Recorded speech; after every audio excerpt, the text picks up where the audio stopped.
sống mưa video mới nè mưa câu ní thấy ban mai ai con slap hay con thấy mưa video này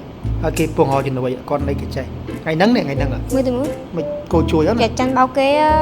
có thể anh đang men tên này sai kia men pom men thời dương mới dương phía thế này AI mới biết tịch nấu ní được hiện AI ở đây trong hai men tên này AI chưa AI à mày đang giờ ចង់ដឹងថា AI មិន AI មែន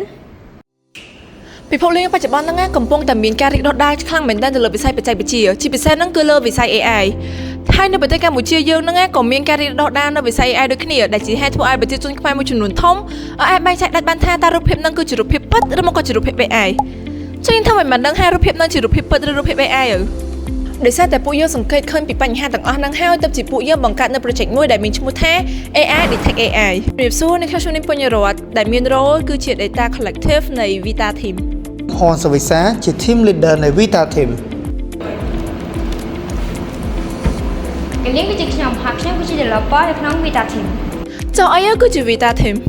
Vita Team គឺជាក្រុមមួយដែលមានឆន្ទៈក្នុងការដោះស្រាយបញ្ហានៅក្នុងវិស័យអប់រំដោយការប្រើប្រាស់ AI ដូច្នេះពួកយើងបានបង្កើត project មួយដែលអាចបែងចែកថារូបភាពឬក៏វីដេអូមួយនេះជា AI ឬក៏មិនមែនជា AI ទេហើយអ្វីដែលជាគោលបំណងរបស់ពួកយើងគឺចង់ឃើញប្រជាជនកម្ពុជាទាំងអស់មានចំណេះដឹងទៅលើ AI literacy ឬក៏អក្ខរកម្ម AI ដែលអាចចាត់ដៃថាមួយណាជា AI មួយណាមិនមែនជា AI ជៀសវាងការចាញ់បោកទៅលើជនច្បោកមួយចំនួន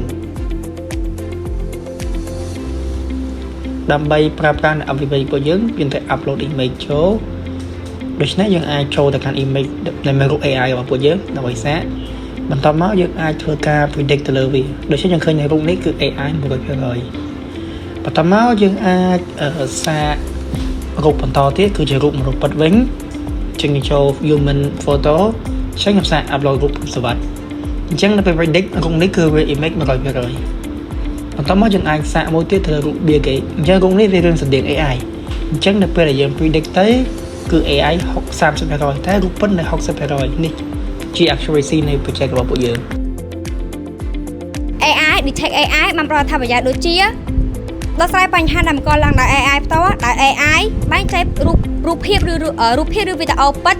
និងរូបភាពឬវីដេអូមិនពិតតាមរយៈ website របស់យើងមួយវិញទៀតបើសិនបើមានជនខិលខូចណាមួយបានយករូបភាពឬវីដេអូរបស់យើងទៅ generate ក្នុងរូបភាពមិនសមរម្យយើងអាចយករូបភាពនោះឬក៏វីដេអូទាំងនោះដាក់ក្នុង website របស់យើងហើយយើងនឹងអាចដឹងថាវាជារូបភាពពិតឬមិនពិតដែលនេះអាចជួយស្ថាបកិត្តិយសរបស់បុគ្គលនោះឡើងវិញហើយចុងក្រោយយើងសង្ឃឹមថា website របស់យើងនឹងមាននៅក្នុងវត្តមានក្នុងកម្មវិធី Hackathon